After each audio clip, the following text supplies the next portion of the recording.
ቀኑን ተወስኗል በየ5 አመቱ በየ4 አመቱ ምናምን ልትል ትችላለህ ግን እዛ ላይ ተቀምጦ ከተኮፈሰ በኋላ ከኔ በላይ የለም እንዳይ ይቅርታ ዶክተር አብይ አንተን አይደለም ሌሎች ነው ማለት እሱ እንደማታረግ ስለማውቅ so ይሄንን ለማድረግ then you have to find a way to መቆጣጠር የምትችልበት ይሄ ምርጫን በየጊዜው የማድረግ መብት አንድ የሚያደርገው ነገር በስልጣን ላይ የወጡት ሰዎች ነገ ከስልጣን ሊወርዱ እንደሚችሉ ካወቁ then ራሳቸውን የሚያቀቡበት ሁኔታ ተፈጥሮላቸዋል ይህ ቃቃተን ከዚህ በፊት ከገጠሙን የፖለቲካ ተግዳሮቶችም በላይ እጅግ ወደ ከፋ የሲኦል መንገድ መሄዳችን ነው ይህንን ደግሞ በፍጹም እንደ ኢትዮጵያውያን መፍቀድ የለብንም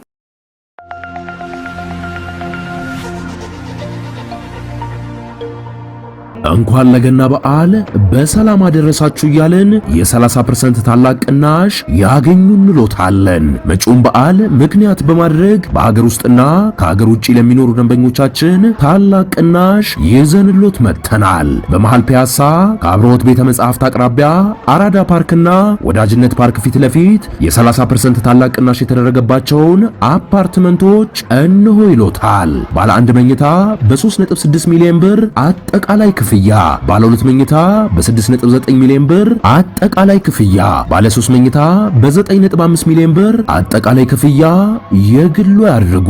በዚህ ቅንጡ የመኖሪያ መንደር ውስጥ መዋኛ ገንዳ፣ ጂምናዚየም፣ ደረጃውን የጠበቁ ሰፋፊ ሊፍቶች፣ ምቹና በቂ የመኪና ማቆሚያ ቦታዎች፣ ዘመናዊ የደረቅ ቆሻሻ ማስወገጃ፣ አውቶማቲክ ጄኔሬተር የተገጠመለት የከርሰ ምድር ውሃና ለተለያዩ አገልግሎት የሚውል ሰገነትን በአንድ አካቷል። ለበለጠ መረጃ ከታች ባለው ስልክ ይደውሉ። ጦሩን ከያዘ በኋላ አንዴ ደህንነቱን ከያዘ በኋላ ተመልሶ ወደ ፈለገበት እንደማይወስድ ምን ማረጋገጫ አለ? መቼም የመንግስት ስልጣን ምን ያህል ሊያማልል እንደሚችል ለኛ ሀገር ህዝብ የሚነግር መንገር አያስፈልግም። ዝም ብሎ በኮሮጆ እንደፈለጉ መስረቅ የሚቻልበት አገር ልትፈጥር ትችላለህ አይደል እንዴ? እሱ እንዳይሆን ምንድናቸው የመጠበቂያ መሳሪያዎቹ ይላል ዴሞክራሲያዊ ስርዓት። የመጠበቂያ ስራዎቹ 2-3 አይነት የመጠበቂያ ስራዎች አሉ። አክቹአሊ ብዙ ጊዜ በዚህ ጉዳይ ላይ ጽሁፍ የሚያቀርቡ ሰዎች 3 አይነት የተጠያቂነት መርሆች አሉ ይላል። አንደኛው ይሄ ቨርቲካል አካውንታቢሊቲ የሚባለው ወይም የቀጥታ ተጠያቂነት የሚባለው ነው። ያ ምንድነው? መንግስትን በመምረጥ ከሆነ ሉዓላዊነትን የምታገኘው አንዴ ከመረጥ በኋላ ደግሞ ለዘላለም ተመርጫለሁና የተማታነሳኝም እንዳይል አንድ የምታረገው መጠበቂያ ምንድነው? በተደጋጋሚ ምርጫዎች እንዲደረጉ ማለት ቀኑን ተወስኗል በየ5 አመቱ በየ4 አመቱ ምናምን ልትል ትችላለህ ግን እዛ ላይ ተቀምጦ ከተኮፈሰ በኋላ ከኔ በላይ የለም እንዳይ ይቅርታ ዶክተር አብይ አንተን አይደለም ሌሎች ነው ማለት እሱ እንደማታረግ ስለማውቅ so ይሄንን ለማድረግ then you have to find a way to መቆጣጠር የምትችልበት ይሄ ምርጫን በየጊዜው የማድረግ መብት አንድ የሚያደርገው ነገር በስልጣን ላይ የወጡት ሰዎች ነገ ከስልጣን ሊወርዱ እንደሚችሉ ካወቁ then ራሳቸውን የሚያቀቡበት ሁኔታ ተፈጥሮላቸዋል። so ይሄ ምርጫን በተለያየ ርቀት በድግግሞሽ ማካሄድ አንዱ የዚህ የመጠበቂያ ስርዓቱ። ሁለተኛው ደግሞ ይሄ በፈረንጆች ሪኮል እንትን የሚሉት ስልጣን ላይ ከወጣ በኋላ ለዘላለም ስልጣን ይዛለው ብሎም ላይሆን ይችላል ግን በወጣ በ15ኛው ቀን ሲያየው የሚሸጥ መሬት ማአት እንደልብ አለ ምን አለ ሶ ልዝረፍ ቢል ምንድነው የምታደርገው? ሶ አንዴ መርጫለውና አም ስታክ ነው የምትለው ወይንስ ምንድነው በሚለው ላይ የዚህ የሪኮል ፕሮሲጀር የሚመጣው ለዛ አራቱንም አመት መጨረስ የለብህም የማህበረሰቡን የሞራልና የደህንነት የሚያበላሹ ነገሮች ከወጣክ ደን ሪኮል ደርግበት መንገድ አለ ብሎ የዚህ የሪኮል ፕሮሲጀር ሰምታል። ይሄ ቨርቲካሊ ማለትም የበላይ የሆነው ሉዓላዊ የሆነው ህዝብ የሱ የበታች የሆነውን መንግስት የሚቆጣጠርበት ቨርቲካል አካውንታቢሊቲ የሚባለው ነው። ሁለቱም ሂደቶች ይሄ የሪኮሉም መንገድም ሆነ በተደጋጋሚ የሚደረገው ምርጫ ስልጣን ዘላለማዊ እንዳልሆነና ተመራጩ በአግባቡ ስራውን ካልሰራ ወይም ከህግ ማዕቀፍ ውጪ ከተንቀሳቀሰ የህዝብ አደራ የሆነውን ስልጣኑን አጥቶ እዚያው ማህበረሰብ ውስጥ ተመልሶ እንደ ተራ ዜጋ የሚደበቅበት ቦታ ከሌለ ማለት ነው ሌላ ክልል የሚኖር መሆኑን በማስረገጥ የመንግስት ባለሟሎችን የመራጩ ህዝብ ተጠያቂ ያደርጋቸዋል። ያ ነው የአካውንታቢሊቲ የቨርቲካል አካውንታቢሊቲ የምንለው ፕሮሰስ። ሁለተኛው ይሄ ሆሪዞንታል አካውንታቢሊቲ የሚባለው ነው። ሆሪዞንታል አካውንታቢሊቲ የሚባለው የጎንዮሽ ተጠያቂነት የሚለው ነው። ያ ምንድነው? ኢሴንሻሊ ምንም ስልጣን ለአንድ አካል ወይ ለአንድ ተቋም ሙሉ ለሙሉ መሰጠት የለበትም። የስልጣን ክፍል የምንለው ቲፒካሊ ዴሞክራሲያዊ ስርዓቶች በሶስት ይከፍሏቸዋል መንግስቶችን። አንደኛው ይሄ ህግ አውጪው፣ ህግ አስፈጻሚውና ህግ ተርጓሚው በሚል እነኚህ ኮኢኳል የሆኑ አካሎች ይሆናሉ። አንዱ አንዱን እየጠበቀ ይሄዳል። አንዱ በአንደኛው ላይ እንደፈለገ ሊገባበት እንዳይችል ያደርገዋል። ይሄ በጣም ኢምፖርታንት የሆነ የዴሞክራሲያዊ ስርዓት የአካውንታቢሊቲ ሜካኒዝም። ሶስተኛው ግን እና በጣም ኢምፖርታንት ሶሳይታል አካውንታቢሊቲ የሚባለው የማህበራዊ ተጠያቂነት የሚባለው ያ ምንድነው የሚያደርገው? አንድ ብቻ ከተደረገ በኋላ ከዛ በኋላ የመንግስት ስርዓት የሚካሄድበት የሚገመግምበት ተጠያቂ የሚያደርግበት ፕሮሰስ ያስፈልገዋል። እና ቲፒካሊ ይሄን የሚያደርገው መሰረታዊ ቅድም ያልናቸው መሰረታዊ የሆኑ የሰው ልጆች መብቶች ይሄ መናገር፣ የመሰብሰብ፣ የመደራጀት ምናምን እነኚህ መብቶች ኦርጋናይዝድ እንትን ማድረግ ኤክስኪዩዝ አረጋና ሶ ይሄን የሚያደርገው በተለይ በጣም ኢምፖርታንት ተቋሞች አሉ እዚህ ላይ። አንደኛው ሚዲያ፣ ሁለተኛው የሲቪክ ማህበረሰብ፣ የተደራጁ የሲቪክ ማህበረሰቦች ናቸው። ናው እነኚህ ሁለቱም ይሄንን ትልቅ የሆነ የማህበረሰብ የሰጣቸውን ትልቅ የሆነ እንትን ስልጣን በአግባቡ እንዲጠቀሙበት ደግሞ መንግስት እነሱን የሚቆጣጠርበት ሜካኒዝም ማውጣት አለበት። በዚህ ሂደት ውስጥ አሁን ገና ወደ ቶፒክ መግባቴ ነው። 10 ደቂቃ ቀረ ይለኝ። የፖለቲካ ፓርቲዎች ሚና ምንድን ነው? ያለ ፖለቲካ ፓርቲ ዴሞክራሲያዊ ስርዓት የለም። በሱ ላሳል የፖለቲካ ማህበረሰብ ደረጃ የሚደረጉ እንቅስቃሴዎችና ውሳኔዎች ሁሉም የፖለቲካ ማህበረሰብ አካላት በጋራ የሚመረጡ አንዱ ትልቁ በጣም ኢምፖርታንት ዲፈረንስ ቅድም እንዳልኳቸው መብቶች አሉ። እያንዳንዳችን እንደ ግለሰብ መብቶች አሉ፣ እንደ ባለ ስብስቦች መብቶች አሉ። ራይት እኛን በዛ ስብስብ ውስጥ እንደፈለግን የመንቀሳቀስ መብት ሰጥናል ዴሞክራሲያዊ ስርዓት። ከዛ ባሻገር መንግስት የሚባለው ነገር ሁሉንም ማህበረሰብ የሚመለከት ስለሆነ ለአንድ የተለየ ጥቅም ሲል ሊቋቋም አይችልም። የሚያወጣው ህግ ሁሉም ላይ ተፈጻሚ ስለሆነ እነኚህ የተለያዩ ኢንትረስትና ጥቅም ያላቸው ማህበረሰብ አካሎች ይህ ለሁሉም ማህበረሰብ የሚመጣውን የመንግስት ህግና አሰራር ኮንትሮል ለማድረግ እንዲችሉ በተወሰነ ደረጃ ኢንፍሉዌንስ ወደ ራሳቸው ለማምጣት እንዲችሉ ብዙ አይነት ስራዎች ያደርጋሉ። ከነኚህ ውስጥ አንዱ የመንግስትን ፖሊሲ ለመቅረጽ እድል የሚኖራቸው የፖለቲካ ድርጅቶችን መቀላቀል፣ መደገፍ እና እንትን ማድረግ ይሆናል ማለት ነው። ይሄ ለማድረግ በነፃነት የሚንቀሳቀሱበት ሁኔታ መኖር አለበት። ከዚህ ባሻገር እነኚህ የፖለቲካ ፓርቲ የምንላቸው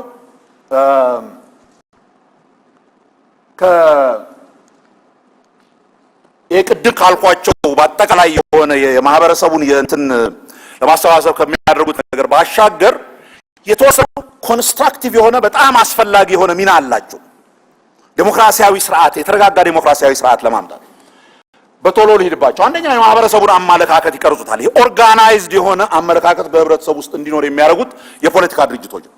እሱ ኢምፖርታንት ነው። አዘርዋይስ ሚሊዮን የተለያየ አመለካከትና ፍላጎት ያለውን ሰው እንትን ላድርግ ብትል ምን የምታደርገው? ኦርጋናይዝድ በሆነና በተደራጀ መልክ የተወሰነ ተመሳሳይ ጥቅም ያላቸውን ሰዎች ሀሳብ በማምጣት የማህበረሰቡን አመለካከት ይቀርጻል። የፖለቲካ ፓርቲዎች እኛ ሀገር እንዳለው ስላያችሁት እንትራት በሉ እንጂ አንዱ ሌላ ትልቁ ስራቸው ማህበረሰቡን የማስተማር ስራ፣ በሚያደርጓቸው ፕሮፓጋንዳዎች፣ በሚያደርጓቸው ማስተማሮች፣ በሚሰጧቸው ኢንተርቪዎች ምናምን በአጠቃላይ የጋራ ማህበረሰባችን የሆነውን የፖለቲካ ስርዓት እንዴት በምን እንዴት ብዙሃን ቤትም ሀገር ብዙሃኑ የየዕለቱ ፖለቲካ መከራት ጊዜ የዕለተ ቀን ስራ መከራውን ያሳዩዋል። እነኚህ የተደራጁ የፖለቲካ እንትኖች ናቸው ስለ ጋራ ማህበረሰባችን የሚያስተምሩት። የማስተማር ስራቸው በጣም ሲግኒፊካንት። ሌላው ፐብሊክ ስፒሪትድነስ የሚባል ይሄ የማህበረሰቡ ጉዳይ ያገባኛል ብሎ ማህበረሰቡ በጉዳይ ውስጥ እንዲገባበት የማድረግ ትልቅ ሚና አላቸው የፖለቲካ እነሱ በሚያደርጉት እንቅስቃሴ ነው። ምርጫ አካባቢ አይታችሁ እንደው ሰው ሁሉ ኤክሳይትድ ይሆናል፣ ስለ ህብረተሰቡ ማሰብ ይጀምራል። ይሄ ፐብሊክ ስፒሪትነስ የማምጣት ትልቅ ሚና አላቸው። የተሳካና ተጠያቂነት ያለው የዲሞክራሲያዊ ስርዓት እንዲቆም በተግባር ይረዳሉ። አንድ ፓርቲ ብቻ ፓርላማ ከሚኖር 2 3 4 ፓርቲዎች በሚኖሩ ጊዜ ራሱ እዛ ስልጣን የያዘውንም አካል ለመቆጣጠርና የሚወጡት ህጎች በእርግጥም ትክክል ናቸው ወይ ማህበረሰቡን ይጠቅማሉ ወይ እያሉ እንትን ለማድረግ ስለሚረዱ አንድ ቅድም ካልኳቸው የተጠያቂነት መርሆች አንዱን ይሰራሉ። መንግስትና ህዝብን ያገናኛሉ። በጣም ኢምፖርታንት ነው።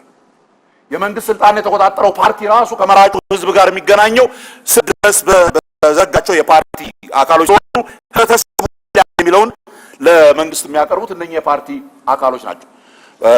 ዝም ብሎ ኦፖርቹኒስቶች ካልሆኑ ማለት ነው። እውነት የሚናገሩ ከሆነ በጣም ሲግኒፊካንት የሆነ ሮል አላቸው። የማቀናጀት ስራ ይሰራሉ። የፖለቲካ ፓርቲዎች በመንግስትና በተለያዩ የመንግስት ክፍሎች ውስጥ ለምሳሌ ቅድም ያልኩት እነኚህ 3 የተለያዩ ስልጣን ያለው የመንግስት አካል ባለበት ሁኔታ እነኚህ ደግሞ ተናበው መስራት ስላለባቸው ዩዥዋሊ በፖለቲካ ፓርቲዎች አማካኝነት የሚያቀናጁት ስራ አለ። በመጨረሻና በጣም ኢምፖርታንት የሀገርን አንድነት ለማስጠበቅ እገዛ ያደርጋሉ። አንዱ ይሄን የሚያደርጉት ሰፋ ባለ ማህበረሰብ ስለሆነ ፓርቲዎች የሚደራጁት እና ሰፋ ያለ ማህበረሰብን ጥቅም ለማስጠበቅ ራሳቸው ውስጥም ውይይት የሚደረግበት ሁኔታ ስለሚኖር ሰፋ ያለ የህብረተሰቡን አንድነት የማሰባሰብና አንድ እንዲሆን የማድረግ ሚና ይጫወታሉ። ሁሉም በየራሱ አይሶሌትድ የሆነ ነገር እንዳይመስለው የሚያደርጉት ሲግኒፊካንት የሆነ ሮል አለ። ይሄ በጣም ኢምፖርታንት የሆነው ሚናቸው። ይሄን መጫወት ይችላሉ ማለት ሁሌም ይጫወታሉ ማለት ኦፍ ኮርስ አይደል። ፖለቲካ ፓርቲዎች ምትክ የሌላቸው ሚና አላቸው ስንል፣ በሌላ በኩል ግን አደጋም ሊያመጡ ይችላሉ በስነ ስርዓት ካልተንቀሳቀሱ። የአዎንታዊ ሚና ለመጫወት ግን ቢያንስ እነኚህ የፖለቲካ ፓርቲዎች የዲሞክራሲያዊ ስርዓትን እንደ ስርዓት መቀበልና የስርዓቱን መሰረታዊ ይዘት አውቀውና ወደው መንቀሳቀስ አለባቸው። ይህም ማለት የህዝቡን ሉዓላዊነት በተግባር መቀበል፣ ስርዓቱ እንዲሰራ የሚያስፈልጉትን መጠበቂያዎችና በአጠቃላይ የፖለቲካ ጨዋታውን ህግ፣ ይህን የጨዋታ ህግ የሚያስከብሩትን ተቋማትም ማክበር ይጠበቅባቸዋል። ስርዓቱ ከጠፋ እነሱም እንደሚጠፉ አውቀው ስርዓቱን ማስጠበቅ የህልውናቸው ጉዳይ መሆኑን ተረድተው በኃላፊነት መንቀሳቀስ ግድ ይላቸዋል። ይህ ግን ዝም ብሎ በህግ ስለተጻፈ አይደለም። ከዛ በላይ የሚያምኑበትን ነገር የፖለቲካ ፓርቲዎች ሽንጣቸውን ገትረው መከራከር የሚገባቸውን ያክል በተቻለ መጠን በእውነትና በመረጃ ላይ የተደገፈ ክርክር እንዲያቀርቡ ይጠበቅባቸዋል። ተቀናቃኞቻቸውን በማንቋሸሽና በሐሰት ስብዕናውን ጥላሸት በመቀባት የሚገኝ ማሸነፍ ጊዜያዊና በአጠቃላይ በስርዓቱ ላይ አሉታዊ የሆነ እንድምታ እንደሚያመጣና ይህ እየከፋና ለዚህ ምላሽ ሁሉም በተመሳሳይ መንገድ መስጠት ሲጀምር በአጠቃላይ ፖለቲካውን የሚያቆሽሽና ቀጥሎም ስርዓቱን አደጋ ላይ የሚጥል ማህበረሰቡን በስርዓቱ ላይ እምነት እንዲያጣ የሚያደርግ መሆኑን መረዳት አለባቸው። ሲግኒፊካንት የሆነ የፖለቲካ ፓርቲዎች ሮል ይሄ ነው። ማሸነፍ አይደል። የፖለቲካ ስርዓቱ መሰረት እንዲይዝ ማገዝ አንዱ ትልቁ ስራቸው። ለማሸነፍ ብለው በሚያደርጉት መዳከር ስርዓቱን የሚጥሉት ከሆነ ከአዎንታዊ ሚናቸው አሉታዊ ሚናቸው የጨመረ ይሆናል። ይሄን ደግሞ በህግ ተጻፈ በሚል ብቻ ሳይሆን በአጠቃላይ የማህበረሰቡን የሞራል እሴቶች በአጠቃላይ የግብረ ገብነት መርሁን ይዘው መሄድ ካልቻሉ ይሄ በዲሞክራሲያዊ ሰዓት ጋርድ ሬልስ ኦፍ ዲሞክራሲ የሚባለው ነገር በህግ ስለተጻፈ ሳይሆን ሁሉም የሚረዳው ከዚህ መስመር መውጣት አትችልም። ይሄ ከዚህ መስመር ከወጣህ ዘን አጠቃላይ ስርዓቱን ታበላሽዋለህ የሚለውን ነገር አምነውና አይተው መቀበል አለባቸው። ከዛ ቀጥሎ ያለው ጥያቄ ኦኬ እንዲህ አይነት በጣም አዎንታዊ የሆነ ሮል ቢጫወቱ ከሆነ ስንት ፓርቲ ነው ጥሩ? መቼም በዲሞክራሲያዊ ፖለቲካ ክርክሮች ውስጥ በዚህ ጉዳይ ላይ ይሄ ነው የሚባል ትንግርታዊ ቁጥር የለም። 10 ይሻላል፣ 20 ይሻላል፣ 100 ይሻላል፣ ምንም የሚታወቅ ነገር የለም። አንድ የሚታወቅ ነገር ቢኖር ከምርጫ ስርዓቱ ጋር በተያያዘ ቁጥራቸው ሊጨምርና ሊያንስ ይችላል። ለምሳሌ ፈርስት ፓስት ዘ ፖስት ሲሆን ቁጥራቸው ዩዥዋሊ ያንሳል። ፕሮፖርሽናል ሪፕሬዘንቴሽን ሲሆን ቁጥራቸው ሊበዛ ይችላል። ይሄ ክርክር አለ። መብዛታቸው ችግር የለም ምናምን የሚለው ሶ እዛ ውስጥ ብዙ አልገባም። ጽሁፉ አለ I will make it available now ይሄ ብዙ ጊዜ የፓርቲዎች ቁጥር ስንት ይሁን የሚለው ጥያቄ ሲነሳ ከበዙ ጥሩ ነው፣ የተለያዩ የማህበረሰብ ክፍሎችን ይወክላሉ፣ ስለዚህ ምንም ችግር የለውም የሚባል ሐሳብ ይቀርባል። ናው ግን መሰረታዊ የሆኑ ችግሮች አሉ። ለምሳሌ አይታችሁ እንደሆን የሰው ልጅ ኢንትረስት በጣም ብዙ ነው። 100 ሚሊዮን አበሻ አለ፣ 100 ሚሊዮን ኢንትረስት አለ ማለት ነው። ሞር ኦር ሌስ በእያንዳንዱ ኢንትረስት አንዳንድ ፓርቲ ላቋቁም ብትል ምንም ትርጉም ያጣ ነገር ነው የሚሆነው። እሱ ብቻ አይደለም። አክቹአሊ በዲሞክራሲያዊ ስርዓት አንድ ግልጽ የሆነው ሲንግል ኢሹ ፓርቲዎች የሚባሉ ይሄ አንድ በጣም ፓሽኔት የሚያምኑበትን ነገር ይዘው የሚነሱ ፓርቲዎች ሲግኒፊካንት የሆነ መንግስትን ስልጣን ተቆጣጥሮ ፖሊሲ ተግባራዊ ለማድረግ የሚያስችል አቅም የላቸውም። አሁን በብዙ ሀገሮች አይታችሁ እንደሆነ ግሪን ፓርቲ፣ የእንስሳት መብት ፓርቲ ምናምን እያሉ የሚያቋቁሙ አሉ። ግን they can never be significant የሆኑ players በፖለቲካ ማህበረሰብ ውስጥ ይሄን ለማድረግ ሰፋ ያለ ድንኳን ያለው የተለያዩ እንትኖችን እያመቻቸ አብሮ የሚሄድ አይነት ፓርቲ ያስፈልጋል የሚል እንትላል። አሁን አደጋ ውስጥ ልገባ ነው ቢኮዝ ለሀገራችን ላወራ ነው። እስካሁን ጥቅል የሆነ ነገር ስለነበረ ማወራው ብዙ ችግር ውስጥ አልነበርኩም። አሁን ስለ ኢትዮጵያ ስናወራ ምን ያህል የፖለቲካ ፓርቲ የሚለው በጣም በየቦታው እየተነሳ ያለ ነገር ነው።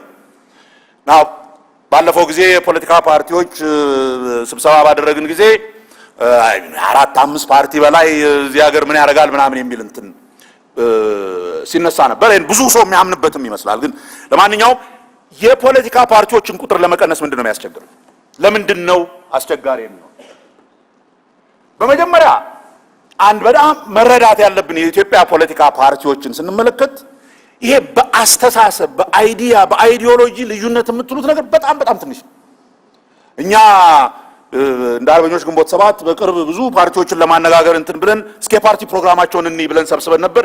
እንደው ምንም ይሄ ነው የሚባል የፖለቲካ ፓርቲ የአመለካከት የርዕዮተ ዓለም የፖሊሲ ምናምን ትልቅ ልዩነቶች so in other words እነኚህ የተለያዩ ፓርቲዎች የሚኖሩት በተለይ ህብረ ብሔራዊ ሆነው ያሉት ፓርቲዎች የሚኖሩት it's not because there is a political need for it ያስፈላጊ የሆነ ለዚህ የፖለቲካ ይሄን ዓላማና ይሄን ፖሊሲ ለማስፈጸም ነው ከሚል አይደለም። በአብዛኛው ሌላ ምን ሊሆን ይችላል እሱን አልገባበት now ሌላው ግን በኢትዮጵያ ውስጥ ትልቅ ችግር የመጣው የፓርቲዎችን ብዛት በሚመለከት ሁሉም ብሔረሰብ ዘር or whatever ማንነት የምትለው በሙሉ እያንዳንዱ አንዳንድ ፓርቲ ማድረግ ይፈልጋል። now እኔ በዚህ ጉዳይ ላይ ሳስብ ብዙ ጊዜ ላይ ነበረው 86 ፓርቲ አሁን 86 ብሔረሰቦች አሉ። 86 ፓርቲ ከተቋቋመ አንድ 20 ደግሞ ህብረ ብሔራዊ ነኝ ካለ ወደ 106 ፓርቲ ምናምን ቢኖረው ነበር። ይሄው አረጋዊ መጣና ደግሞ ያሉት ማህበረሰብ እንደው 200 ምናምን ናቸው አለ። ወደ 300 ልንጠጋ ነው። በዚህ አይነት it's just not possible meaningful የሆነ ዴሞክራሲያዊ ስርዓት የተረጋጋ ዴሞክራሲያዊ ስርዓት በእንዲህ አይነት ሁሉም በተወሰነ ጠባብ ማንነት ብቻ ላይ ተነስቶ ፓርቲ ላቋቁም ቢል ቁጥሩ ኢምፖሲብል ይሆናል፣ ማኔጀብል አይሆን። ስለዚህ ፖሊሲ አይደለም የፖሊሲ ልዩነቶች ሲግኒፊካንት አይደሉም። የብሔር ማንነት ሲምፕሊ ዝም ብሎ ጭንቅላት አይናችሁን ጨፍናችሁ ይሄ ሁሉ እንዴት አድርጎ ነው ብትሉ ኦልሞስት ኢምፖሲብል ነው። እንደው ሌላውን ነገር ተውት። የሚያመጣው በማህበረሰባችን ውስጥ የሚያመጣው ችግር አንዱ የተወሰኑ ጥቂት ፓርቲዎች በሚኖሩ ጊዜ አትሊስት የምሁር ክፍሉም የተወሰነ ደረጃ ይሰባሰብና ጠንካራ ፖሊሲዎች እንኳን ዴቨሎፕ እንዲደረጉ ያደርጋል። አሁን ይበጣጠስና ሁሉም ተበጣጥሶ ምንም የጨረባጠ ስካር የሚሆንበት አይነት ሁኔታ ይፈጥራል። ሐሳቦችን አሰባስቦ ወደ አንድ አመለካከት የሚቀርቡበትን እና ሰብሰብ ይያሉ 3-4 ድርጅቶች የሚፈጠሩበትን ነገር መፍጠር ከሀብት ብክነት፣ ከጊዜ ብክነት፣ ከምሁራዊ ዕውቀታችን ብክነት አንፃር እጅግ አስፈላጊ መሆኑን ለመጥቀስ ነው በኢትዮጵያ ጉዳይ ነው። ሌላ አሁን ከዶክተር አብይ ጋር ልጣላ ነው። እንደዚህ የበዙ በሚሄዱ ጊዜ ፓርቲዎች አንዱ የሚሆነው ነገር አንድ ትልቅ ግዙፍ ፓርቲ ካለ አሁን እንደ ኢህአዴግ አይነት ትልቅ ግዙፍ ፓርቲ ካለ ሌላው በተበታተነ ቁጥር ይሄንን አንድ ትልቅ ፓርቲ ሁሉ ጊዜም ያገር ገዢ ያደርገዋል። ቢኮዝ ሌላው ይበታተናል፣ የማህበረሰቡን ድምጾች ይበትናል። በዚህ ምክንያት ኢቭን በፓርላማ ላይ የሚኖረው እንትን በቀጣይነት አንድ ትልቅ ፓርቲ ሆነና ቅድም ያልኳችሁን ይሄ ተጠያቂነቱን ፕሮሰስ ሁሉ ያበላሻል። ጠንካራ ዴሞክራሲያዊ ስርዓት ለመፍጠርም አስቸጋሪ ያደርገዋል። ኢህአዴግ እኔ አሁን በእርግጠኛነት የምነግራችሁና አብይ የሚያጭበረብሩ አይመስለኝም። ግን ይሄ 100 ፓርቲ ባለበት እንትን እንሂድ ካልን what essentially happens is ራሱ ተፎካካሪ ነኝ የሚለው ፓርቲ በትልቅ ሳህን ይሄንን ስልጣን ለነሱ ነው የሚሰጣቸው። ቢኮዝ እርስ በርሱ ይከፋፍልና ጠንካራ ሆኖ እንዳይወጣ ያደርገዋልና ከዚህ አንፃር አይ ቲንክ የተፎካካሪ ፓርቲዎች ሲሪየስሊ ማሰብ ያለባቸው ይመስለኛል ለዲሞክራሲያዊ ስርዓቱ ግንባታ ስለ ናው አንድ ሌላ ተጨማሪ ጉዳይ ማነሳው በእርግጠኛነት ማወራ አይደለም ለውይይት እንትን የምጥለው አንድ ብዙ ጊዜ የሚነሳ ክርክር ፓርቲዎች በምን መርህ ላይ መመስረት አለባቸው የሚለው እና በዚህ ጥያቄ ላይ የሚነሳው ደግሞ ምንድነው ይሄ በአይዲዮሎጂ በሪዮት ዓለም በምን በሚሰባሰቡበት ጊዜ ይታወቃል። ሁሉንም ህብረተሰብ ቤትም ቦታ የሚወክሉበት ሁኔታ ነው የሚኖረው። ፓርቲዎች ቅድም ብያለሁ መንግስት ማለት እና የፖለቲካ ፓርቲ አሸንፎ መንግስት ሲይዝ ስራው አጠቃላይ ማህበረሰቡን የሚወክሉ ህጎችና ደንቦች ማውጣት ነው። የተወሰነ በሌላ ከዚህ አገሩን በሙሉ ከሚሰበስቡ ጉዳዮች ውጪ ባሉ ማንነቶች ተመስርቶ ፖለቲካ በሚደረግበት ጊዜ ሁለት ነገር ነው ሀፕን የሚያደርገው። አንደኛ ኦብቪየስሊ ለዛ ፓርቲኩላር ግሩፕ ጥቅም ብለው ብቻ ስለሚሆን አጠቃላይ ማህበረሰቡን የሚጠቅም ፖሊሲ ለማውጣት አልቋል። ለደቂቃ ጨምርልኝ። ለደቂቃ ሶ አስቸጋሪ ነገር ይፈጥራል። አሁን ይኸው አምታታብኛል ኮምፕሊት ሶ ይሄ ክርክር ምንድነው ያመጣው? በብዙ ሀገሮች በፖለቲካ አይዲያ ደረጃ ካልሆነ በቀር ከዛ ውጪ ባሉ ማንነቶች ፓርቲዎች መመስረት አለባቸውም ብሎ በህግ ሁሉ ያወጣል። ህግ አውጥቶ ለምሳሌ በሃይማኖት ተደራጅተህ ፖለቲካ ውስጥ መግባት አትችልም፣ በዘር ተደራጅተህ ፖለቲካ ውስጥ መግባት አትችልም የሚል ህግ ያወጣል። እኛ እዚህ ሀገር እንደዛ አይነት ህግ እናውጣ አይደለም። ግን ሪሊ እምነታችንና ፍላጎታችን እውነተኛ ዴሞክራሲያዊ ስርዓት እንዲቋቋም ከሆነ ይሄንን ከስሜት ነፃ በሆነ መንገድ መወያየት መጀመር አለብን። ዛሬ ላይሆን ይችላል፣ ነገ ሊሆን ይችላል፣ የዛሬ 5 ዓመት ሊሆን ይችላል፣ የዛሬ 10 ዓመት ሊሆን ይችላል። ቁጭ ብለን ግን ውይይት ማድረግ አለብን። አይኖ በጣም ሴንሲቲቭ ጉዳይ ስለሆነ በዚህ ሴንሲቲቭ ጉዳይ ላይ እንትን ማድረግ በተለይ እንደዚህ አሁን ባልተረጋጋንበት ጊዜ ጥሩ ላይሆን ይችላል። ግን በተለይ ምሁራን ቁጭ ብለው ከስሜት ነፃ ወጥተው ሪሊ ይሄ ነገር ያስኬደናል ወይ በዚህ መልክ ማደራጀት ተቀበናል ወይ የሚለውን ውይይት እንዲያደርጉ እንትን ለማለት ብቻ ነው። እኛ ኢትዮጵያውያን በአጠቃላይ የኢኮኖሚና ማህበራዊ ህይወታችንን ለማዘመን በጣም ብዙ ሙከራዎች አድርገናል። ከሺዎች ዓመታት በፊት ከአክሱም ስልጣኔ ጀምሮ ከሌላው ዓለም ጋር የሚወዳደሩ የስልጣኔ እርምጃዎች አስመዝግበናል። በቅኝ ተገዥነት ሊገዙን የፈለጉ ብዙ የውጭ ወራሪዎችን አክሽፈናል።